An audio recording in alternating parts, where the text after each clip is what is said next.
नमस्कार, मैं हूं आंचल मिश्रा। स्वागत है आप सभी का हमारे YouTube channel triple A productions में। जब से भारत में लॉकडाउन की घोषणा हुई है तब से ही सबसे ज्यादा अफेक्टेड लोग यानी कि प्रवासी मजदूरों की दुर्दशा की खबरें सोशल मीडिया के माध्यम से हम तक पहुंच रही है।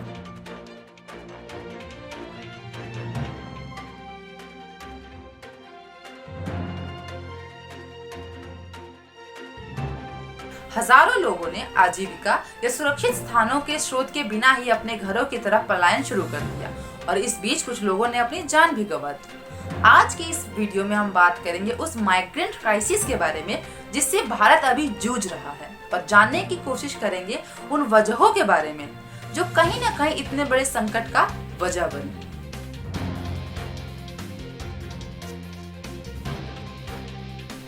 आगे बढ़ने से पहले आइए जान लेते हैं कि माइग्रेंट क्राइसिस क्या है। जब प्रवासियों का बड़ा समूह सुरक्षा, आर्थिक, राजनीतिक या सामाजिक वजह से एक जगह से दूसरी जगह पलायन करते हैं जिससे उस राज्य या देश में कठिनाई, परेशानी या खतरे की स्थिति पैदा हो जाती है जो उसे नकारात्मक रूप से प्रभावित करती है, तो उसे माइग्रेंट क्राइसिस कहते हैं। और ऐसा ही कुछ हुआ हमारे देश में जब कोरोना वायरस ने भारत में दस्तक दी। अब इसमें गलती किसकी है ये जानना थोड़ा मुश्किल है, लेकिन आइए नजर डालते हैं उन वजहों पर जो कहीं न कहीं हमें इस क्राइसिस का कारण लगे।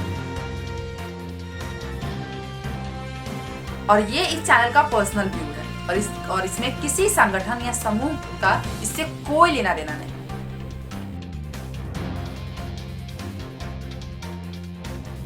पहला कारण, केवल 4 घंटे के अंदर पूरे देश में लॉकडाउन की घोषणा कर दी गई। 30 जनवरी को भारत में पहले कोरोना वायरस की कंफर्मेशन हो चुकी थी। मार्च के दौरान मामलों की संख्या बढ़ती रही। देश को आगामी लॉकडाउन के लिए तैयार करने के लिए सरकार के पास पर्याप्त समय था, लेकिन 13 मार्च तक अधिकारी सिर्फ ये कहते रहे कि कोरोना वायरस महामारी एक आपातकाल नहीं है। लेकिन इसके 5 दिन बाद ही प्रधानमंत्री नरेंद्र मोदी ने 22 मार्च को जनता कर्फ्यू का ऐलान कर दिया और इसके बाद 24 मार्च को रात 8 बजे प्रधानमंत्री ने 3 सप्ताह के नेशन वाइड लॉकडाउन की घोषणा कर दी जो आधे रात से शुरू हो गई, मतलब सिर्फ 4 घंटे का नोटिस। दूसरी वजह, सरकार ने फंसे श्रमिकों की मदद के लिए बहुत कम प्रयास किए। मोदी सरकार ने राज्यों को निर्देश जारी किए कि एम्प्लॉयर्स लॉकडाउन की अवधि के दौरान श्रमिकों को पूर्ण वेतन का भुगतान करेंगे, लेकिन अपने लेवल पर सरकार ने कुछ नहीं किया। 26 मार्च को सरकार ने फूड राशन को दोगुना करने की घोषणा की, लेकिन इसने इस तथ्य को पूरी तरीके से नजरअंदाज कर दिया कि अधिकांश प्रवासी श्रमिकों के पास तो राशन कार्ड ही नहीं है। और फाइनली लॉकडाउन के 50 दिन के बाद सरकार ने उन 80 मिलियन भारतीयों के लिए फूड सपोर्ट की घोषणा की जो पब्लिक डिस्ट्रीब्यूशन सिस्टम यानी सार्वजनिक वितरण प्रणाली का हिस्सा नहीं है। और इस बीच पूरे देश में फंसे हुए मजदूरों के भूखा रहने की रिपोर्ट में बढ़ोतरी जारी है। तीसरी वजह, सरकार ने ट्रेनों को फिर से शुरू किया, लेकिन राज्यों को खुद ही कोऑर्डिनेट करने के लिए तय किया।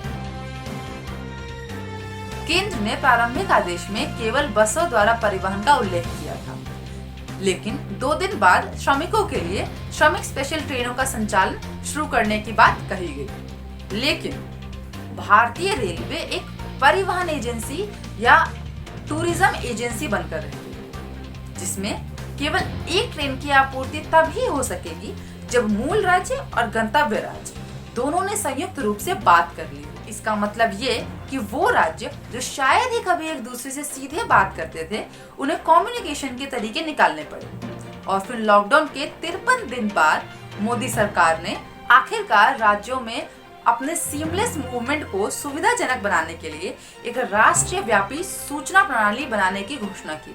लेकिन सवाल ये है कि केंद्र ने ऐसा पहले क्यों नहीं किया। चौथी वजह, केंद्र ने बेचारे श्रमिकों से किराया लिया या ये कहे किराए से ज्यादा दाम वसूला। केंद्र सरकार ने दावा किया कि श्रमिक स्पेशल ट्रेन पर 85% की छूट दी गई, जो कितना सच है इस पर हम अपने पहले वीडियो में ही बात कर चुके हैं, जिसका लिंक आपको वीडियो के एंड में मिल जाएगा।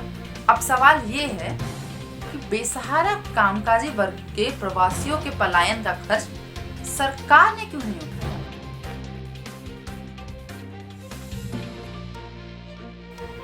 मोदी सरकार ने तो इस माइग्रेंट क्राइसिस के संकट को स्वीकार करने से इनकार कर दिया है, लेकिन इस महामारी के जल्द ही खत्म होने की कोई संभावना नहीं है। इस टॉपिक पर अब तक के लिए इतना ही। बाकी खबरों के लिए बने रहिए हमारे साथ।